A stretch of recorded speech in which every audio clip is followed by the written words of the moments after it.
बच्चों, मैं आपको ट्रांसफॉर्मेशन का पार्ट 9 पढ़ाऊंगा।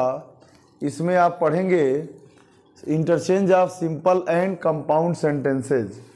सिंपल एंड कंपाउंड सेंटेंसेज अर्थात सिंपल से कंपाउंड में और कंपाउंड से फिर सिंपल में बनाएंगे, ठीक है ना।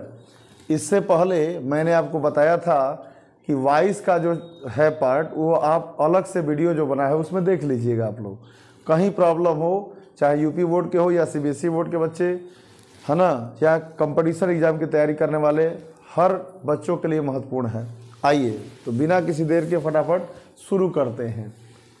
तो कंपाउंड में आपको याद होना चाहिए कि कंपाउंड सेंटेंस किससे बना होता है।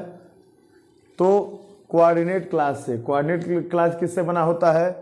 तो कोऑर्डिनेटिंग कंजंक्शन से, ठीक है ना, समझ में आ रहा है। अब देखिए, तो कोऑर्डिनेटिंग कंजंक्शन 4 प्रकार के होते हैं बच्चों, जो हर चीज़ आपके सामने लिखा नहीं रहेगा या आपको पता होगा। आप सुन लीजिए लेक्चर, जो एक्स्ट्रा फैक्ट मैं बता देता हूँ। तो कोऑर्डिनेटिंग कंजंक्शन 4 प्रकार के होते हैं, कुमुलेटिव, एडवर्जेटिव, अल्टरनेटिव, रिलेटिव। उसमें पहला है बच्चों बाय यूजिंग कुमुलेटिव कंजंक्शन। इसका प्रयोग करके हम लोग बनाएंगे सिंपल से कंपाउंड में, ठीक है ना। जैसे एक एग्जाम्पल देखते हैं और समझते हैं। The sun having risen, the sun having risen, the birds began to chirp,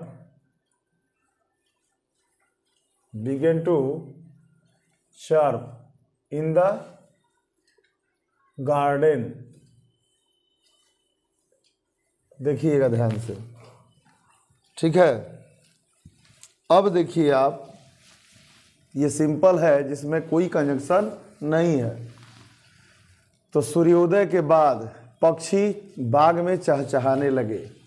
अब देखिए कंपाउंड में हम जब बनाएंगे तो कुमुलेटिव कंजंक्शन में क्या आता है बताइए। कुमुलेटिव कंजंक्शन में कौन कौन से कंजंक्शन आते हैं? And, both and, not only but also, as well as, है ना, ये सब आते हैं बच्चों। इनका प्रयोग करके आप बना सकते हैं, है ना। ट्रांसफॉर्म करना है आपको। ट्रांसफॉर्मेशन का मतलब सेंस में कोई अंतर ना हो, केवल ग्रामेटिकल पोर्शन बदले। तो हो जाएगा द सन रोज एंड से जोड़ा आपने, है ना, एंड द बर्ड्स, अब शेष लिख लीजिए आप, the birds began to chirp in the garden। समझ में आ रहा है ना, इन द गार्डन। अब आप ध्यान दीजिए, तो आपने क्या देखा, एंड से आपने जोड़ा। इसके जगह पर एज वेल एज भी लिख सकते हैं, not only but also say भी जोड़ सकते हैं, नॉट ओनली बट आल्सो, आगे नॉट ओनली यहाँ बट आल्सो से जोड़ सकते हैं। तो इस तरह से आप ध्यान दीजिएगा। ये समझ में आया आपको? रूल 2 में कोई दिक्कत नहीं। अब चलिए रूल 1 आपको समझा दिया, रूल 2 अब देखेंगे, है ना। रूल 2 आपसे मैंने बोला, रूल 1 पढ़ाया, रूल 2 देखिए। बाय यूजिंग, कुमुलेटिव के बाद क्या आएगा? अल्टरनेटिव लिख लेते हैं हम लोग। अल्टरनेटिव कंजंक्शंस क्या हम लोग पढ़ेंगे? By using alternative conjunctions. तो बच्चों याद रखिएगा, अल्टरनेटिव कंजंक्शन में कौन कौन से आते हैं? तो आइदर आर, नाइदर नार, और नॉर, ये सब आते हैं, अदरवाइज एल्स, ठीक है ना। तो जो मैं बोल रहा हूँ उस पर ध्यान दीजिए, मेरे एक्सप्लेनेशन को आपको कहीं दिक्कत नहीं होगी, हर चीज़ क्लियर हो जाएगा, है ना।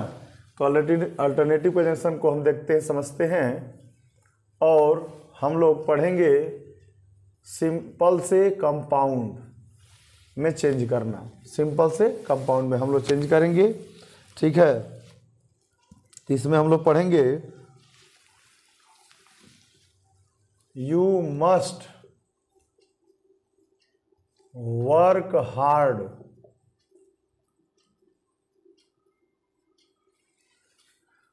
To pass this year. ठीक है, अब यहां देख रहे हैं सिंपल है, इसमें कोई कंजंक्शन नहीं है। जब आप कंपाउंड में चेंज करेंगे और वो भी अल्टरनेटिव कंजंक्शन का प्रयोग करेंगे तो क्या होगा कि आपको कठिन परिश्रम करना चाहिए, अन्यथा आप इस वर्ष पास नहीं हो पाएंगे। यही ना हुआ, बताइए, भाव तो यही निकल रहा है ना। बोलिए, आपको कठिन परिश्रम करना होगा अन्यथा आप पास नहीं हो पाएंगे। तो और का प्रयोग कर सकते हैं या अदरवाइज का प्रयोग कर सकते हैं। तो दो तरीके से आप बना सकते हैं, यू मस्ट वर्क हार्ड, है ना, अदरवाइज लिख लीजिए ना, अदरवाइज लिखिए या और का प्रयोग करिए, ओ आर, और आर नहीं, और ओ आर। तो इनमें से कोई प्रयोग कर लीजिए, अदरवाइज। अब इसका सेंस निकालने के लिए आगे लिखना पड़ेगा ना कि आप पास नहीं हो पाएंगे। तो लिखेंगे बच्चों, you will not pass this year. हो गया, समझ में आया आपको? तो यहाँ पे अंडरलाइन में कर दे रहा हूँ बच्चों, अदरवाइज का प्रयोग कर लेंगे, है ना। इसके बाद हम लोग बढ़ते हैं रूल 3 पर। रूल 3 समझेंगे। इसके बाद है बाय यूजिंग एडवर्जेटिव कंजंक्शन, एडवर्जेटिव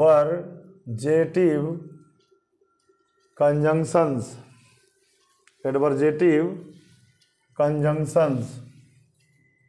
क्या पढ़ेंगे हम लोग? एडवर्जेटिव कंजंक्शन का प्रयोग करके हम लोग सिंपल से कंपाउंड में कन्वर्ट करेंगे। एडवर्जेटिव कंजंक्शन में कौन कौन से कंजंक्शन आते हैं बच्चों?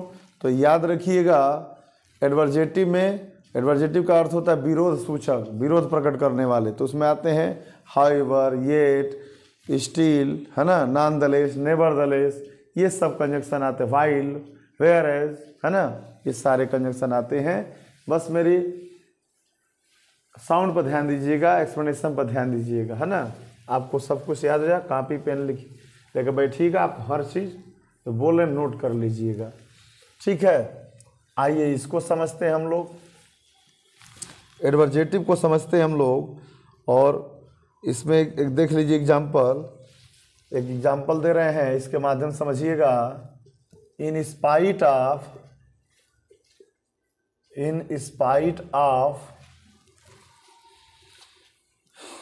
ill health,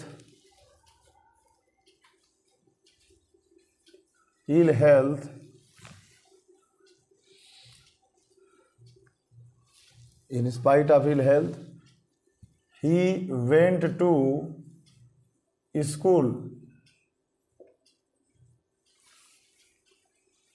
मतलब खराब स्वास्थ्य के कारण के बावजूद भी वह विद्यालय गया, है ना।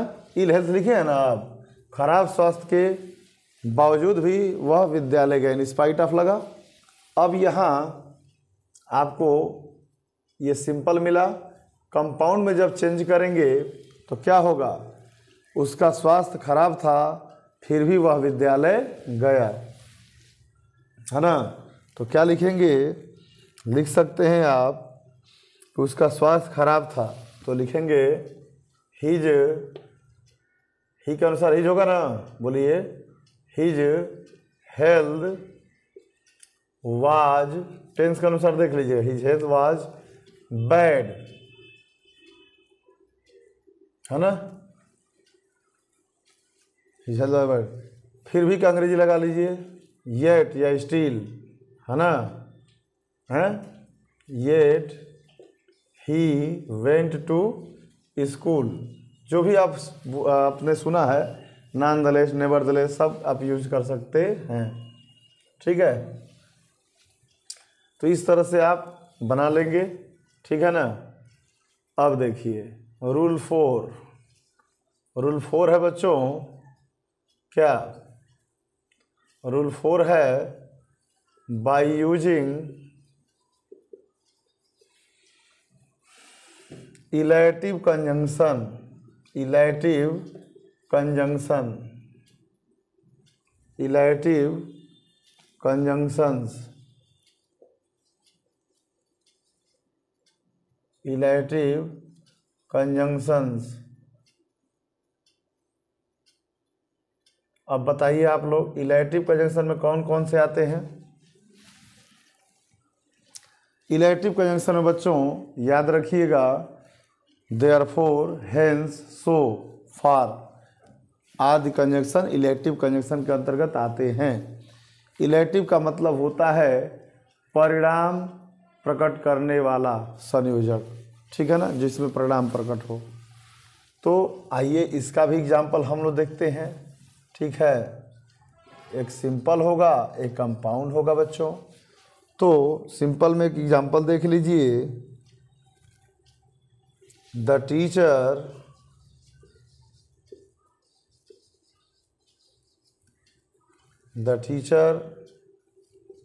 punished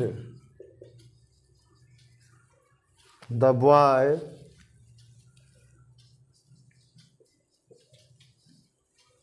for his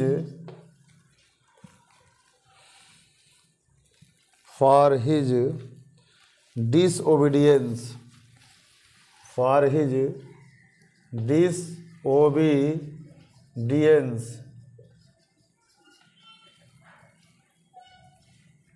डिसओबीडियंस है ना बच्चों, डिसओबीडियंस, ठीक है।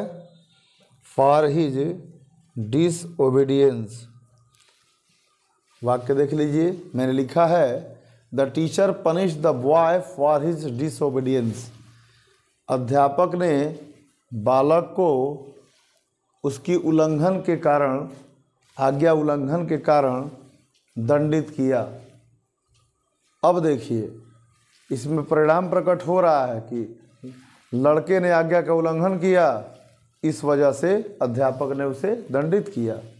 समझ में आ रहा है ना? तो यहाँ पे आप लिख सकते हैं इसको कि द बॉय वाज, लड़का क्या था, डिसोबीडियंस वो नाउन है ना, आप किस बनाएंगे फॉर्म में, एडजेक्टिव में, कि लड़का अवज्ञाकारी था इसलिए या अतः अध्यापक ने उसे दंडित किया। तो लिख लेंगे the boy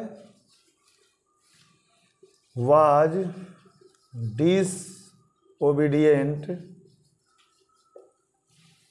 the boy was disobedient,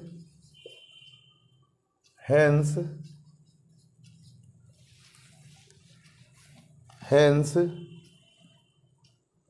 the teacher punished him, ठीक है।